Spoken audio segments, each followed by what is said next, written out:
Hello everyone, I'm Rick Janzen. Welcome to my fly bench. I had a request from one of my viewers out there for a number 16 parachute Adams. Now this fly has been tied in many different ways over the time and there's not a whole lot more that can be said about it, but I wanted to tie a version that was more accessible to different fly tiers of different stages of abilities. I wanted beginners to be able to see some hope in tackling this fly, and advanced tiers to see some benefits in tying a more simplified version of the Adams. So let's take a look at the materials you're going to need to tie my simplified parachute Adams.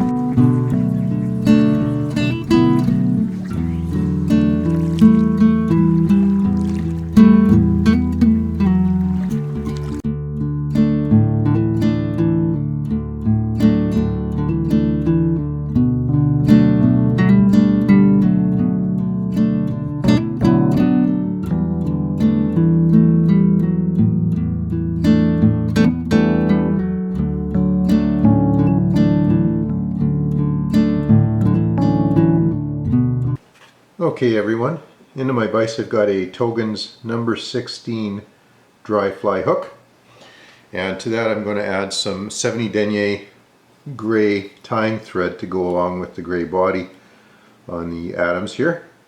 We'll get that started and secured on there, lay down a base of thread and get that tag end taken off. Okay, now for the tail is a mix of grizzly and brown hackle. So what I'll do, I do them separately. This is a couple of techniques in this fly that really simplify the tying of it, and this is one of them.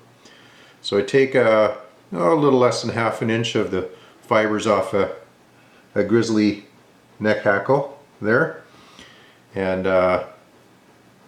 just get those temporarily tied in there with a single wrap. Just holds it in place. Then I come along with the brown hackle, same thing, neck hackle, and pull off about an equal amount and get that in my fingers.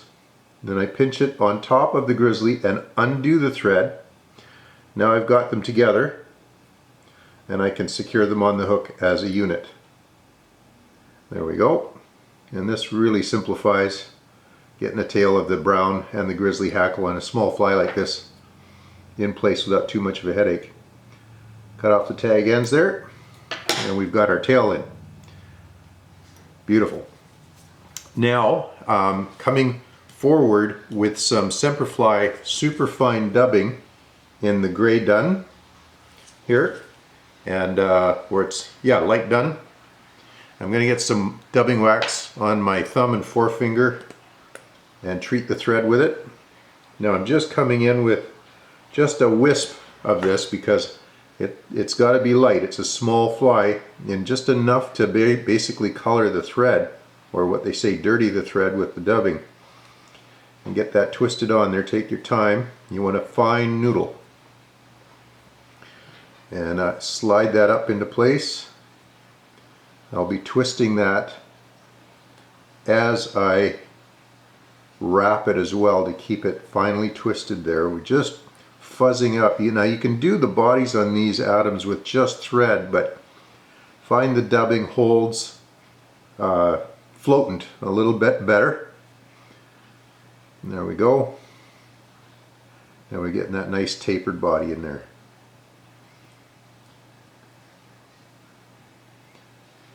Yeah, we'll just shape that a little bit. And I've got some extra, so I'm going to pull that off. And it's time to come in with our post. So now white Antron yarn. Now I've taken the original cord of it and I've split it into about 4 different pieces. So this is only a quarter of the normal cording of it. And I wrap it around the thread and then bring it down in here to form the post. A couple of wraps in front and behind.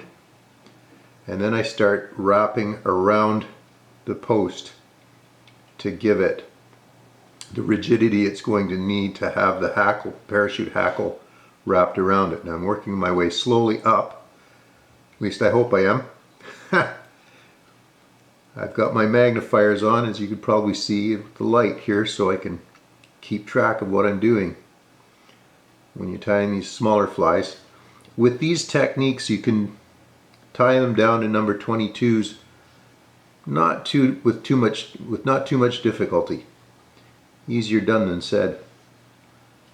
Okay, now I've come up about 1/8 of an inch, for us Canadians 2 millimeters, and I'm just getting that post really nice and rigid there so it'll hold the hackle. Okay, that's excess fuzzes there we'll get rid of. Now again, I'm going to come in with just a tiniest, even a tinier wisp of the dubbing here that we're going to use to wrap the front here and shoulder of that post, right? So we're going to go around the post there, and we've got it basically closed off there, and we bring our thread in the other side. Okay, another little technique now. We're using normally the parachute hackle, again like the tail is done with a grizzly and a brown, but to simplify and put on a single hackle, what I've done is I've taken a single grizzly hackle here, and with a permanent marker I've colored 1/2 of it, the half to your right, with brown, permanent brown. And so I've got the brown and the grizzly together on a single feather. So I'm going to, and this is a fine quality saddle hackle, I'm going to strip the base of that so I can get the main core of the feather tied in here. And now we've got, just going to be a little fussy here and getting it cleaned up. Get that tied in here. A couple of wraps in front and one behind, and now we're going to wrap around the feather and the post, going up and then back down again. This will really strengthen the feathers connection, and then back down. I've got the tag end of that butt end of the feather, the hackle feather here to cut out. On my side you may not see it, but I want to get it out of there. Alright, now that we've got that secured, we can wrap our parachute hackle, about 3 or 4 wraps around the post. 3, that looks like it'll be enough. Now I'm holding the feather toward myself here, and I bring the thread up and I go over top of the feather but under the wrappings of the hackle around the post. Over top of the feather, under the hackle, 3 times, and then I should be able to, that's secured in place now. It won't go anywhere. That's another simplified technique. And the final one's coming in here just briefly. Now I want to cut that feather out without cutting my thread. And I'm going to trim my post at this point to the height I want it. There we go. Little white tuft, very easy to see from a distance. Now instead of using whip finish on this fly, what I like to do is come in with my UV clear fly finish in flow with my smallest nozzle on there, and I'm going to turn my vise and just drop a drop of that at the base of the post to cement that post and that thread in there, and then I give it a zap. 3, 4, 6, 7, 8, 9, 10, and then I'll do the same to the other side just to secure those wraps of thread in there, and then give that a zap. 2, 3, 4, 5, 6, 7, 8, 9, 10, and now I can cut that thread out. It's not going anywhere. I've got some loose fibers there, but that thread's coming out, and I'll take a quick boo at it, make sure I've cut out any unwanted and removed any unwanted fibers. There you have a number 16 Adams tied parachute style. and very good floater. A great dry fly, very popular, simplified in a couple of ways so you can do it in these small sizes without giving yourself an aneurysm. So if you enjoyed this video, please consider subscribing to my channel if you haven't already, and you can share this video with your friends. I'm wishing you all the best of luck this season. Enjoy your time out there in tight lines. Thank you for watching.